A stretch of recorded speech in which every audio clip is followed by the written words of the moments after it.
بسم اللہ الرحمن الرحیم ان الذین آمنوا والذین ہادوا والصابئون والنصارى من آمن باللہ والیوم الآخر وعمل صالحا فلا خوف علیہم ولا هم یحزنون۔ اس کا لفظی ترجمہ ان الذین بے شک وہ لوگ آمنوا جو ایمان لائے، والذین ہادوا اور وہ لوگ جو یہودی ہوئے، والصابئون اور صابی ہوئے مطلب جو بے دین ہوئے، والنصارى اور نصارہ ہوئے، من آمن باللہ جو ایمان لائے اللہ پر، والیوم الآخری اور آخرت کے دن پر، وعمل صالحا اور انہوں نے نیک عمل کیے، فلا خوف علیہم پس ان پر کوئی خوف نہ، صالحان جنہوں نے اچھے عمل کیے، فلا خوف علیہم تو ان پر کوئی خوف نہ ہوگا، ولا هم یحزنون اور نہ ہی وہ غمگین ہوں گے۔ ٹھیک ہے، بے شک جو لوگ ایمان لائے اور جو یہودی ہوئے اور صابی اور نصرانی، ان میں سے جو بھی سچے دل سے اللہ اور آخرت کے دن پر ایمان لائے اور نیک عمل کریں تو ان پر نہ کوئی خوف ہوگا اور نہ ہی وہ لوگ غمگین ہوں گے۔ ٹھیک ہے، اس آیت مبارکہ میں اللہ تعالیٰ نے یہاں پہ کیا بتایا کہ کسی کو کوئی درجہ اور مرتبہ اس کی نسل اور نسب یا قوم و قبیلے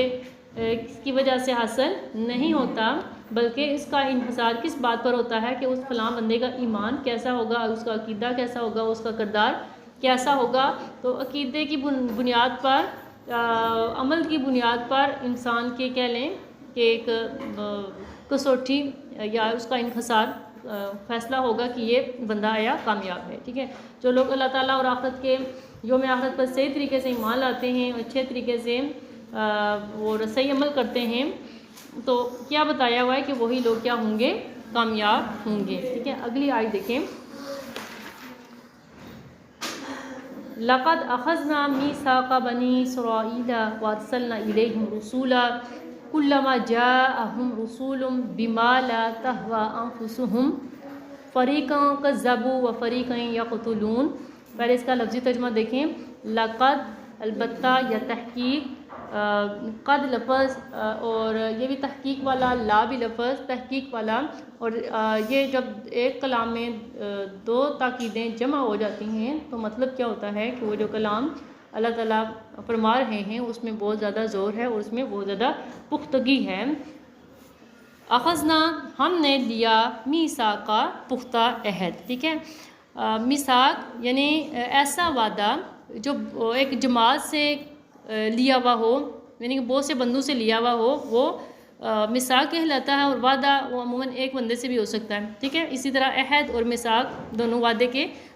طور پر لفظ استعمال ہوں گے۔ لقد اخذنا میثاقا بے شک ہم نے لیا پختہ عہد، بنی اسرائیل بنی اسرائیل سے، وارسلنا اور ہم نے بھیجے، الیہم ان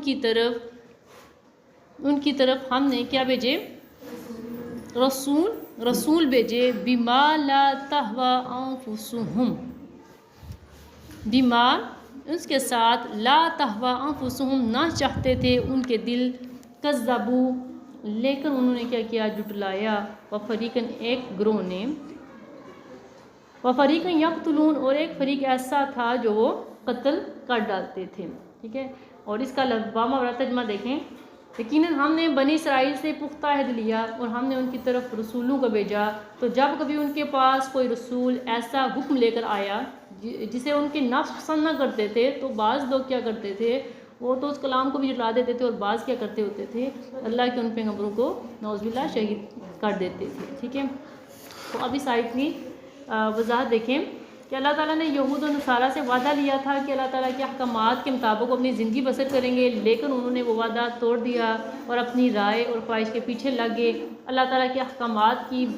جو بات ان کی خواہش کے مطابق ہوتی تھی وہ مان لیتے تھے، اور جس میں ان کو ذرا سا بھی اختلاف ہوتا تھا اس کو کیا کر دیتے تھے، چھوڑ دیتے تھے۔ ٹھیک ہے، یہاں تک کہ انہوں نے رسولوں کو بھی جھٹلایا اور بہت سے رسولوں کو تو انہوں نے قتل بھی کر دیا تھا۔ اچھا، اگلی آیت ہے، وَحَسِبُوا أَلَّا تَكُونَ فِتْنَةٌ فَعَمُوا وَصَمُّوا ثُمَّ تَابَ اللَّهُ عَلَيْهِمْ ثُمَّ عَمُوا وَصَمُّوا كَثِيرٌ مِّنْهُمْ وَاللَّهُ بَصِيرٌ بِمَا يَعْمَلُونَ۔ اس کا لفظی ترجمہ دیکھیں، وَحَسِبُوا اور انہوں نے گمان کیا، أَلَّا تَكُونَ فِتْنَةٌ کہ کوئی بھی خرابی نہ ہوگی، فَعَمُوا سو وہ اندھے ہوئے، وَصَمُّوا اور بہرے ہوئے، ثُمَّ پھر فتاب اللہ علیہم، اللہ تعالیٰ نے ان کی توبہ قبول کی، ثم عمو، پھر وہ اندھے ہو گئے، وسمو، اور بہرے ہو گئے، کثیر منہم، ان میں سے بہت زیادہ، واللہ،